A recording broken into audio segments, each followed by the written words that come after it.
अब वो तय करेंगे कि हम अपने बच्चों को कहाँ पढ़ाएंगे। ये एलजी कौन हो गया है?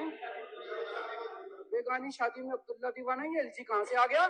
सीएम साहब जी ये इस तरह से जो ये बोले हैं, इन्होंने ना राजनीति के स्तर को बिल्कुल ही गिरा दिया है, भाषा जी के स्तर को बिल्कुल ही गिरा दिया है। सदन के अंदर वो विधानसभा का सत्र है, उसके बिल्कुल। अंदर वो बोल रहे हैं कौन है एलजी साहब? मतलब क्या सतिंदर जैन जी की तरह से ये भी अपनी याददाश्त भूल गए हैं कि इनको ये नहीं मालूम है कि एलजी कौन होता है? जी आप देख रहे हैं सौगंध टीवी, सौगंध वतन की। कहा जाता है कि अगर मुखिया ही करप्ट हो तो वो अपने बच्चों को क्या सिखाएगा, वो अपनी पीढ़ी को क्या सिखाएगा। नमस्कार, आप देख रहे हैं सौगंध टीवी, मैं हूं आपके साथ आशा शर्मा। कल मुख्यमंत्री अरविंद केजरीवाल ने सदन के अंदर बोला कि कौन है ये एलजी। इस तरीके की अभद्र भाषा का इस्तेमाल क्या एक मुख्यमंत्री को शोभा देता है? सवाल बहुत बड़ा है, लेकिन उससे पहले हम मुख्यमंत्री अरविंद केजरीवाल जी के वो बोल बच्चन आपको सुनाते हैं जो उन्होंने सदन में कहे। कौन लेफ्टिनेंट गवर्नर? हमारे सर पे बैठ गया के लेफ्टिनेंट गवर्नर। अब वो तय करेंगे कि हम अपने बच्चों को कहाँ पढ़ाएंगे।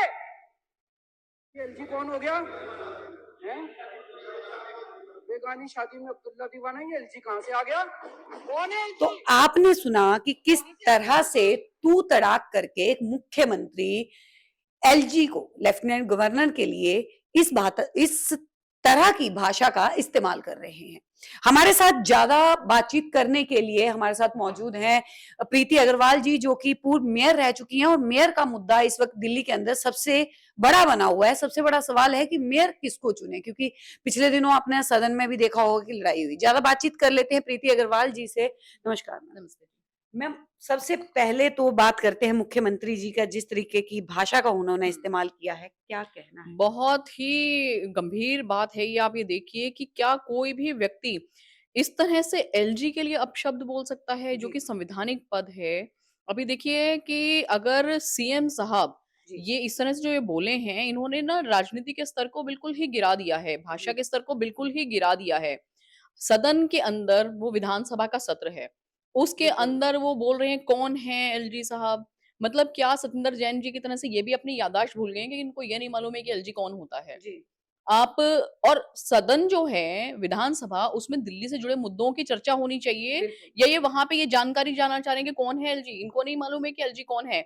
हर वक़्त धरने प्रदर्शन करते हो, पैदल मार्च करते हो, उनके ऑफ़िस में जाके उनके कार्यालय को डिस्टर्ब करते हो, तो आज आप ये भूल गए हो कि जी एलजी साहब कौन है और उनकी पावर्स क्या होती हैं? मतलब कितनी ओछी राजनीति ये करते हैं, मतलब बहुत कहीं न ही। कहीं मतलब ये गुस्सा जो दिखाई दे रहा है, ये जो फ़िनलैंड टीचरों को नहीं भेजा गया, उसके लिए मुख्यमंत्री जी का निकल रहा है? मेरे को आप एक बात बताइए, ये केजरीवाल साहब जी। पूरी दिल्ली के अंदर नहीं, पूरे देश के अंदर चिल्ला-चिल्ला के बोलते हैं कि हमारा तो जो शिक्षा मॉडल है वो देश में, विदेशों में, न्यूयॉर्क के न्यूज़पेपर में आया है, और जी, पता नहीं कहाँ-कहाँ से लोग आके उनको बधाई देते हैं कि इतना बढ़िया आपका एजुकेशन मॉडल है दिल्ली के अंदर। जी, तो अच्छा नहीं हो कि बजाय फ़िनलैंड अपने टीचर्स को भेजने के, वहाँ से टीचर्स को बुला के ये ही क्यों नहीं क्लास दिला देते? जी, उनको क्या ज़रूरत है? जो काम करने के हैं, पिछले साल भी आपने देखा होगा सिंगापुर जाना है, सिंगापुर जाना है, उन्होंने बहुत शोर मचाया था।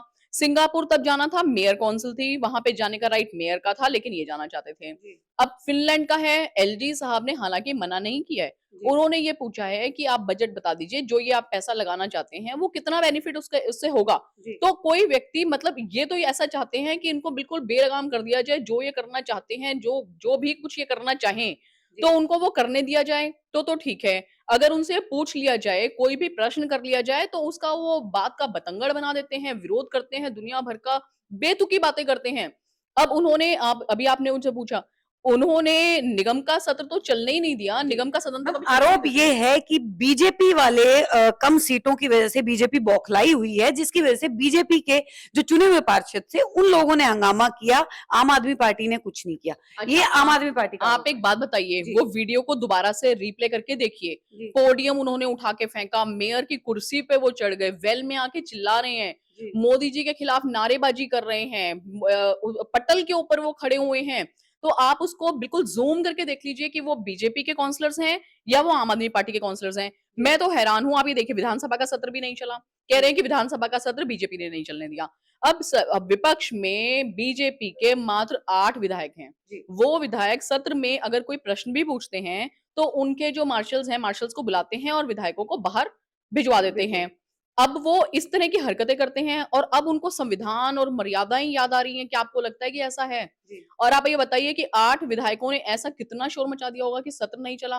जी। मुझे ये लगता है, मुझे नहीं, पूरी दिल्ली को ये लगता है कि केजरीवाल साहब ना अब दिल्ली से जुड़े हुए मुद्दों पे चर्चा ही नहीं करने देना चाहते जी। हैं, क्योंकि वो जितने उन्होंने झूठे वादे किए हैं वो निभा तो सकते नहीं, तो उसमें वहाँ पे चर्चा होगी तो उनको जी। कुछ ना कुछ इम्प्लीमेंट करना पड़ेगा, जो इम्प्लीमेंट वो कर ही नहीं सकते जी। हैं। कूड़े के पहाड़ का जो प्रोपेगेंडा एमसीडी के इलेक्शन में जो उठाया था, कहाँ तक लग रहा है कि दिल्ली सरकार जो है उसको कर रही है देखिए, अभी? पहली बात तो मैं आपको ये बताऊँ कि जो लैंडफिल साइट की बात कर रहे हैं, जी, उसके ऊपर भारतीय जनता पार्टी, हम लोगों ने, जब मैं मेयर थी उस टाइम पे भी हम जी, लोगों ने उसके ऊपर ट्रॉमल मशीन्स लगवाई हुई हैं जी, और तीनों लैंडफिल साइट्स पे हर जगह ट्रॉमल मशीन्स लगी हुई हैं, जिसपे धीरे-धीरे कूड़ा जो है वो हट रहा है। कूड़े जी, की जो ढलाव वो हैं लैंडफिल साइट्स हैं, उनकी हाइट कम होनी शुरू हो गई है। जी, और जहाँ तक की बात है कि आम आदमी पार्टी क्या कर रही है, तो आम आदमी पार्टी तो कुछ कर ही नहीं रही है। जी, आप ही देखिए ना, चाहे वो बसेस का वादा हो, चाहे वो कैमरों का वादा हो, चाहे वो सड़कों का वादा हो, चाहे वो पानी का वादा हो, उन्होंने कोई वादा पूरा ना कर, तो पॉल्यूशन की हालत देखिए आप दिल्ली के अंदर, पॉल्यूशन किस स्तर पे, क्या हालत पॉल्यूशन की है जी, दिल्ली के अंदर। और इन्होंने ये तो कोई वादा पूरा किया नहीं। उन्होंने जो ये एक्साइज़ पॉलिसी ज़रूर लेके आए, जिसके तहत उन्होंने हर गली में, हर नुक्कड़ पे, हर घर के बराबर में, मंदिर के बराबर में, गुरुद्वारे के बराबर में जी, शराब के ठेके खोल दिए। और जब जनता के ने विरोध किया और जब हमने भी जनता की आवाज़ उठाई भारतीय जनता पार्टी ने, तो उन्होंने अपनी वो एक्साइज़ पॉलिसी वापस ले ली। जी, तो उन्होंने काम तो कोई करना ही नहीं है। जी, उनको अगर काम करना ही हो तो वो सदन चलने दें ना तो वो विधानसभा चलने देते हैं। दिल इतिहास में पहली बार हुआ है कि मेयर का जो शपथ है, जी, वो टल गई हो। जी, हमारी भी शपथ हुई थी, बहुत गरिमामयी तरीके से शपथ हुई थी। और मैं आपको एक बात और बताती हूँ जिसकी तरफ जी, किसी का ध्यान नहीं गया, कि जब ये मेयर की शपथ और काउंसलर्स की शपथ होती है, तो उसमें निगम बहुत खर्चा करता है। पूरा जी, फूलों की डेकोरेशन होती है, उनका खाने का इंतज़ाम होता है, अन्य व्यवस्थाएँ होती हैं, तो वो खर्चा भी होता है। एक तरफ तो सफाई कर्मचारियों को तनख्वाह नहीं मिल रही है, उसका बजट अलग से होता है जो ये जी, साज-सजावट होती है। तो इनकी जो इन्होंने ये सारा इतना उत्पात वहाँ पे मचा दिया, उसके चलते वो जो बजट लगा था, वो निगम का पैसा जो था, वो भी बर्बाद हो वेस्ट गया हुआ। और वो भी वेस्ट हो गया और अब दोबारा से फिर करना पड़ेगा, क्योंकि जी, शपथ जो है 24 तारीख को होगी। तो वो जो बजट है, जो एक बारी में काम चल सकता था, वो दोबारा फिर चल करना पड़ेगा। काम करने की इनको तो ये बिल्कुल किसी तरह से कोई मंशा नज़र नहीं आ रही है। जी। एमसीडी में केजरीवाल केजरीवाल लगातार जो है वो जगह-जगह पोस्टर दिखाई दे रहे थे। एक बहुत बड़ा घोटाला 164 करोड़ का जो सामने आया पोस्टरबाजी को लेकर भी। और अगर बात करूँ तो अ, पहले के मेयर जैसे आप भी मेयर रही दिल्ली की, उस वक़्त के मेयर में और अभी एकाकीकरण के बाद जो मेयर के लिए जिस तरीके का ये हंगामा चल रहा है, अभी 30 तारीख की जो निर्धारित तिथि है, क्या लगता है कि केजरीवाल साहब के मेयर जो हैं वो बन के आएँगे या फिर किस तरीके से? देखिए, वो समय ही बताएगा। वो बहुमत में हैं, फिर वो उनको किस चीज़ का डर है, तो हमें तो खुद ही समझ में नहीं आ रहा कि उनको किस जी, चीज़ से डर लग रहा है। जब वो बहुमत में हैं, तो क्या उनको अपने निगम पार्षदों के ऊपर विश्वास नहीं है? जी, जिन्होंने खुद ही उन्होंने टिकट दी होगी ना, खुद ही चुना है उन्होंने उन निगम पार्षदों को, फिर जनता ने उनको वोट दिया है। तो केजरीवाल साहब बार-बार ये कह रहे हैं कि नहीं, ये खुद कर लेंगे, ये कर लेंगे, बीजेपी वाले बना लेंगे, एलजी साहब ने ये कर दिया।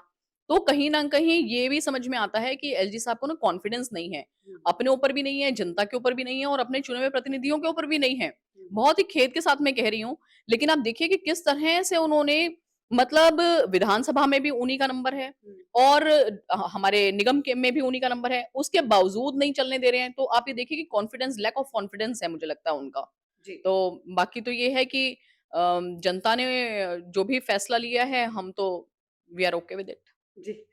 तो ये थे हमारे साथ में पूर्व मेयर और पूर्व निगम पार्षद प्रीति अग्रवाल जी, जिन्होंने हमें बताया कि सदन के अंदर जिस तरीके के हंगामे आजकल जो है वो देखने को मिल रहे हैं, तो हमें कहीं न कहीं बॉलीवुड की इतनी ज़्यादा ज़रूरत नहीं है क्योंकि हमारे राजनेता ही बहुत सारी ऐसी कंट्रोवर्सी जो है वो लेके हमारे सामने आते हैं और हमें हँसाते रहते हैं। आप लोगों की क्या है राय नीचे कमेंट सेक्शन में ज़रूर बताएँ और देखते रहिए सौगंध टीवी, सौगंध वतन की।